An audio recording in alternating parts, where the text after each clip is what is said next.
오신 주님을 찬양합니다. 좌업대분들과 함께 인사 나누시겠습니다. 잘 오셨습니다. 환영합니다. 오늘 함께 읽은 욥기 35장 말씀을 통해서 하나의 말씀 나누도록 하겠습니다. 여러분, 지금까지 욥기를 쭉 읽어오고 있습니다. 이제 욥기는 후반부로 가고 있습니다. 이제 욥과 욥의 세 친구들의 이야기, 그 다음에 이제 엘리후라는 좀 새로운 한 사람이 나타나서, 좀 젊은 사람입니다. 나타나서 좀 새로운 의견을 제시하는 것들을 우리는 지금 지나가고 있습니다. 여러분들이 쭉 욥기를 보시면서 아셨듯이 욥과 또 욥의 세 친구들이 한계가 있습니다. 그 한계, 여러 가지 한계들이 있죠. 예를 들면 엘리바스의 모습 속에서 보여진 한계는 무엇이었습니까? 이 고난의 원인이 죄에게만 있다고 이야기하면서 욥을 계속 공격하는 것이에요. 그리고 근본이 아주 그 근거가 불투명한 환상과 같은 주관적인 체험을 근거로 해서 계속 욥을 공격하는 거예요. 그리고 이 자기가 경험했던 그 환상 자체가 하나님의 계시인 듯 권위를 갖는 듯이 말하는 부분들이 있었습니다. 이게 엘리바스의 한계였어요. 또 빌닷의 한계는 무엇입니까? 하나님의 공의를 굉장히 인과응보론적으로만 이야기하는 거예요. 흑백 논리인 것이죠. 그리고 또 한 가지, 어떤 하나님 아버지의 말씀에 의거해서 계속 주장하기보다는 어떤 전승, 이 전해져 내려오는 어떤 그 말에 의해서 어떤 이 자신의 이야기를 펼쳐가는 것을 볼 수가 있습니다. 그리고 자연 현상에 의거해서 하나님의 공의를 설명하고 때로는 독설로 저주를 하기도 하죠. 그리고 또 다른 친구 소발, 이 소발의 한계는 또 뭐가 있습니까? 욥의 고난이 하나님께 대한 잘못함으로 말미암아 비롯되었다고 이야기하는 거예요. 나중에 후반부에 가면 알겠지만 욥은 잘못한 것이 없습니다. 그런데 그럼에도 불구하고 이 하나님의 오묘한 그 섭리를 소발은 굉장히 아주 복잡스럽게 설명을 하면서 욥으로 하여금 너는 회개해야 된다라고 촉구하는 거죠.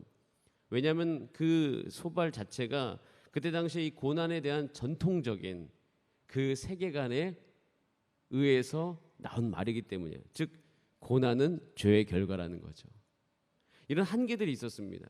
이제 새로운 사람이 나타나서 엘리후가 그러니까 어제부터 계속 이제 이야기를 하고 있는데, 이 엘리후는요 좀 다른 측면이 있습니다. 우선 다른 측면 중에 한 가지가 뭐냐면 하나님에 대한 말을 합니다.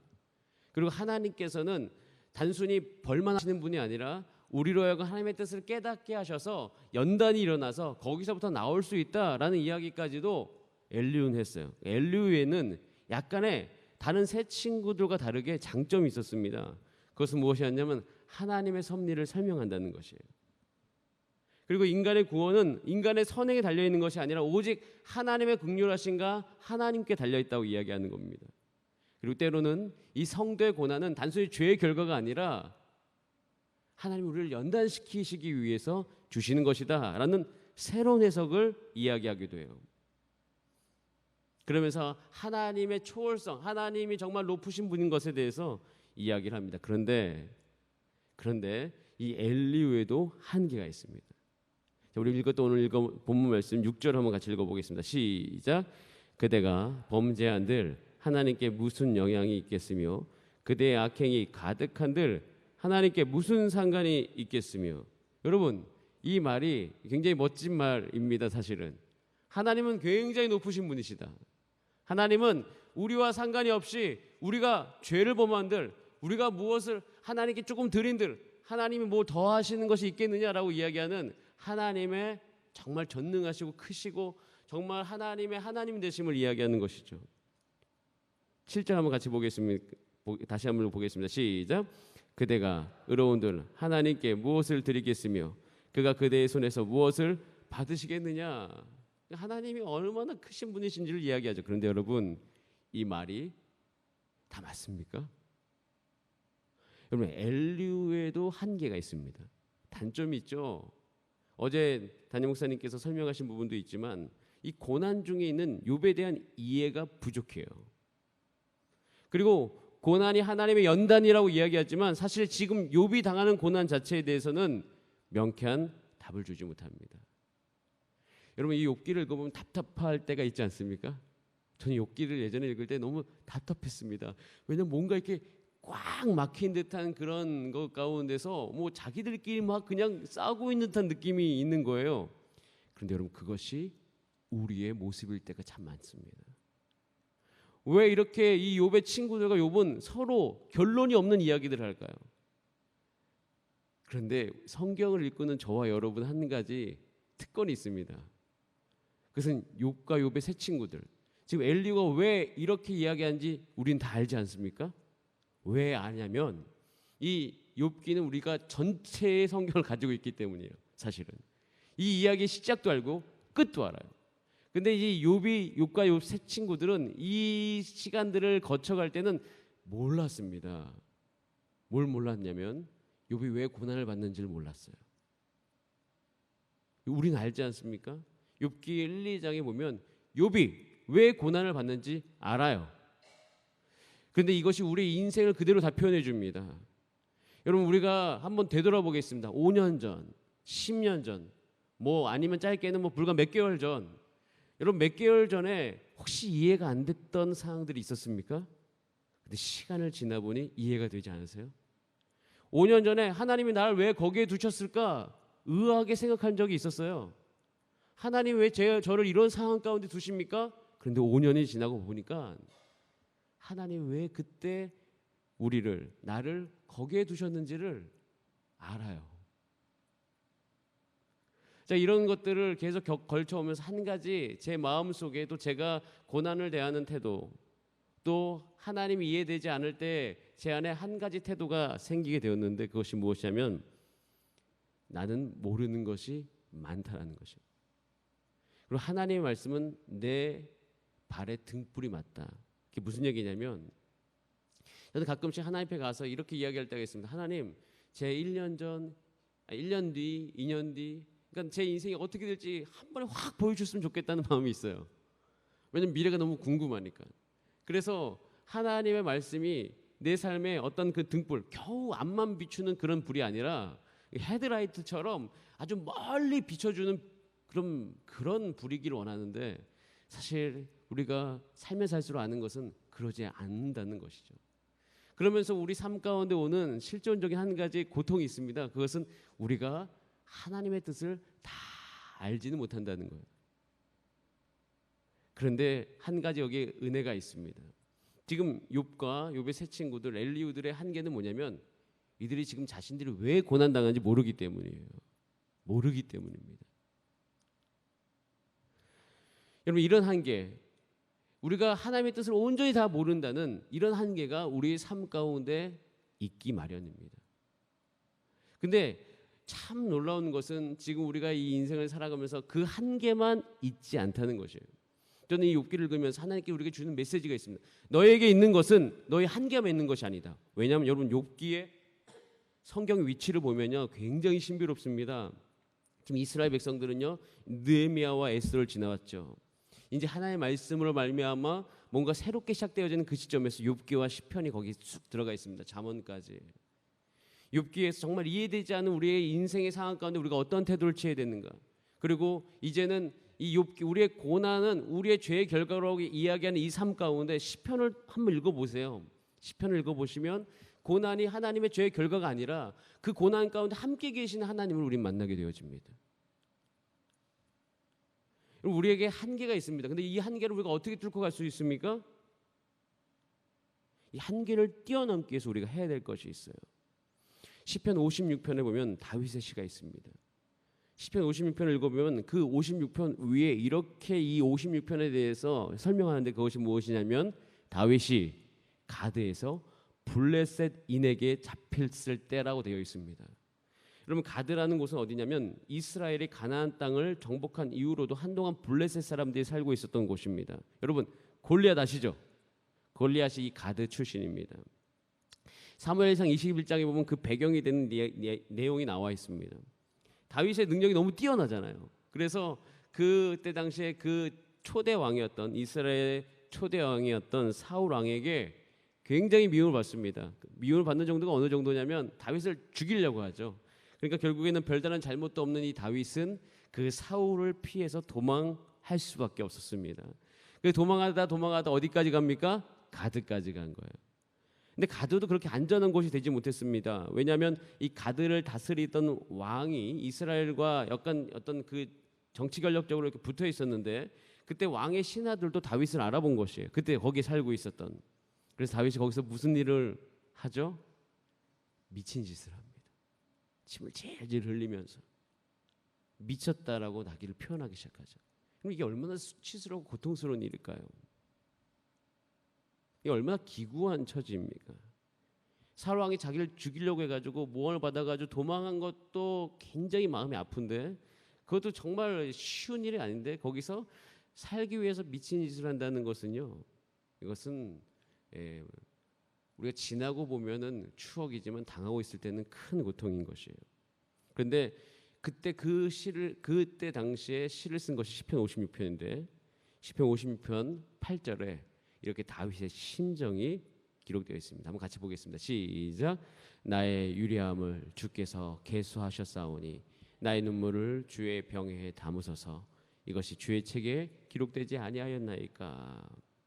여기 보면 나의 유리함, 유리당하고 있지 않습니까?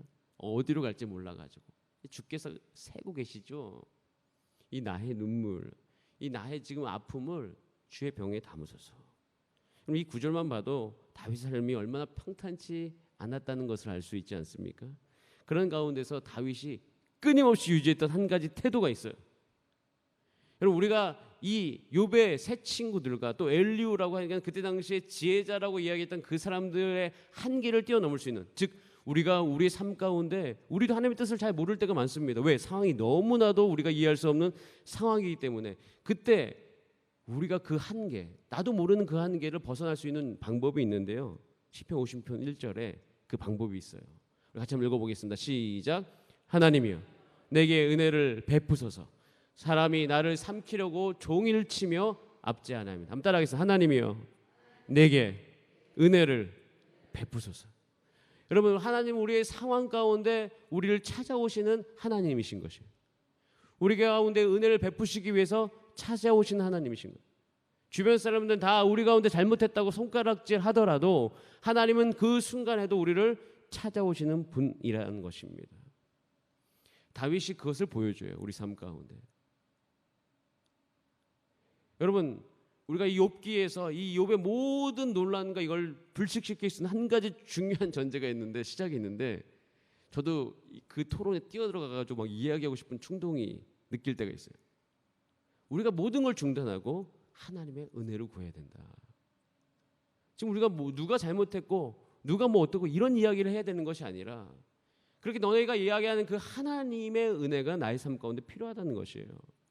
우리는 어떤 잘했든 못했든 날마다 우리 삶 가운데 필요한 것은 하나님의 은혜인 것입니다. 하나님의 은혜가 우리 삶 가운데 필요해요. 그것이 사실 우리의 모든 상대방에 대한 옳고 그름에 대한 이야기로부터 벗어날 수 있는 중요한 것이에요. 이 다윗은 그렇게 하나님의 은혜를 구합니다. 눈물이 그칠 날이 없었던 것이죠. 다윗은 그럼에도 불구하고 이런 상황 가운데 자기의 눈물을 주의 병에 담아달라고 이야기하는 굉장히 시적 표현이면서 자기의 그 한탄스러운 마음을 거기에 다 담아서 표현을 하게 됩니다. 그리고 시편 50편 9절과 11절을 읽어보시면 아시는 것처럼 그 상황 가운데도 전적으로 하나님을 의지합니다. 그리고 그렇게 원수가 자기를 해하려고 해도 두려워하지 않겠다라는 것이죠. 여러분, 지금 욥도 상한 마음이 있어요. 그 상한 마음이 읽어보시면 조금씩 표현되는 것을 알 수 있습니다. 그리고 그것을 이야기하는 그 세 친구들에게서도 그런 것이 느껴집니다. 여러분, 이것을 에서부터 벗어날 수 있는 방법, 그것은 오늘도 여러분 삶 가운데 여러분의 영혼을 그 상황 가운데 소생시키시기 위해서 오시는 하나님을 만나셔야 됩니다. 그래서 여러분 너무 잘 아시는 시편 23편 3절에 다윗은 이런 고백을 하죠. 우리 같이 한번 읽어보겠습니다. 시편 23편 3절 시작. 내 영혼을 소생시키시고 자기 이름을 위하여 의의 길로 인도하시는다. 23편 3절 잠깐 머물러 주시기 바랍니다. 여러분, 이 말씀 한번 유심히 보세요.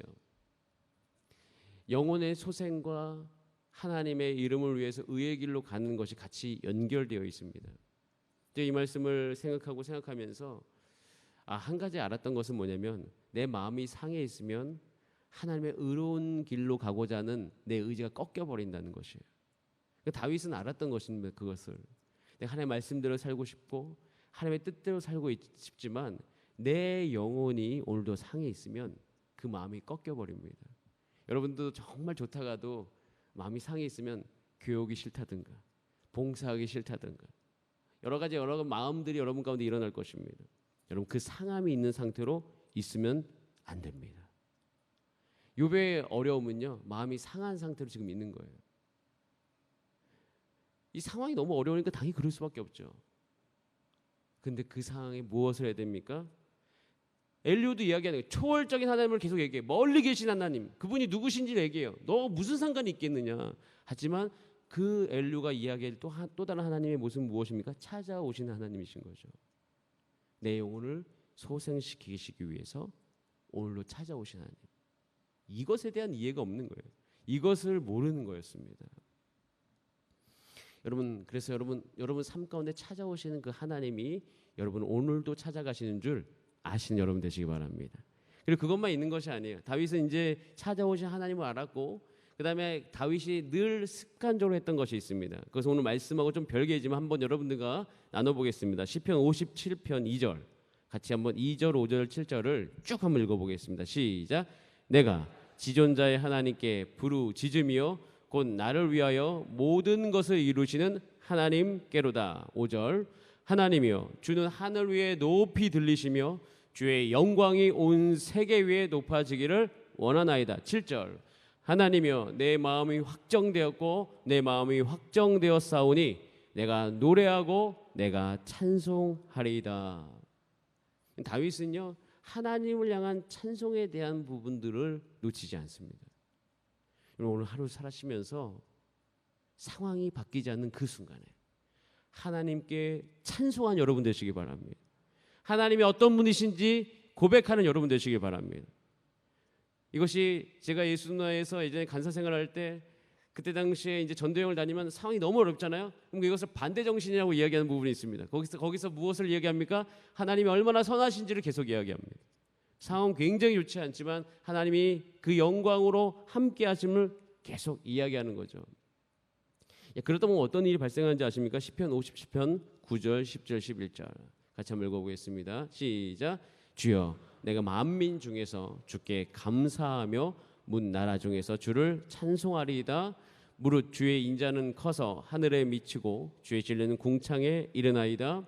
하나님이여 주는 하늘 위에 높이 들리시며 주의 영광이 온 세계 위에 높아지기를 원하나이다. 이 상황은 좋지 않은데 다윗의 마음이 바뀌어버립니다. 이것은 사울에게 쫓겨가지고 굴에 숨어 있을 때 쓴 시인 것이죠. 여러분 욥기의 위치는요 아까 말씀드렸듯이 우리 가운데 새로운 차원을 알려주기 위해서 쓰여진 성경입니다. 하나님 우리 가운데 말씀하십니다. 너희 중에 그 욥과 같이 답답한 상황이 있느냐?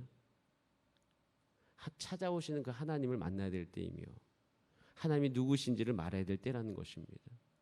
여러분 삶 가운데 오늘도 찾아오시는 그 하나님을 만나게 되는 은혜가 있기를 바랍니다. 그렇게 되어지면 이것에 대해서 신약의 사도 바울은 날마다 사모했습니다. 그래서 어떻게까지 고백하냐면 내가 무릎을 꿇고 빈다. 한 가지 간절히 기도하는 것이 있다. 너희를 향해서. 에베소 교회를 향해서. 근데 이 에베소 교회를 향한 이 사도 바울의 기도는 우리를 향한 기도이기도 합니다. 제가 굉장히 많이 인용하는 구절인데 우리 에베소서 3장 15, 16절로 말씀을 마무리하겠습니다. 시작. 이름을 주신 아버지 앞에 무릎을 꿇고 비노니 그의 영광의 풍성함을 따라 그의 성령으로 말미암아 너희 속 사람을 능력으로 강건하게 하시오며. 지금 욥에 필요한 것은 속 사람이 강건하게 되는 것입니다. 그것이 하나님의 영광의 풍성함을 따라 부어진 그의 성령으로 말미암아 이루어지는 것입니다. 다윗은 그것을 우리 삶 가운데 보여줍니다. 여러분 삶 가운데 이런 은혜가 있기를 간절히 바랍니다. 하나님의 영광을 이야기하는 여러분 삶이 되시기 바랍니다. 성령의 충만한 은혜를 받아서 성결의 은혜를 오늘도 경험하신 여러분 되시길 바랍니다. 하나님께서 그렇게 우리를 부르셨고 그렇게 약속을 해주셨으니 오늘도 그 약속 붙들고 주 앞에서 간절히 기도하여 여러분 삶 가운데 승리하시는 하루 되시기를 바랍니다. 다 함께 기도하시겠습니다. 이상 기도하실 때 하나님께서 우리 삶 가운데 그 은혜를 베푸셨으니 저로 하여금 알게 하여 주시옵소서. 그리고 지금 담임 목사님, 원로 목사님, 교육자, 강동지만의 교육자 수련회 가셨습니다. 오고 가는 길 안전하게 주님께서 지켜주시고 돌아오는 날까지 주께서 보호하여 주시옵소서. 우리 다 함께 시간 주여 한번 부르신 다음에 합심으로 기도드립니다. 주여.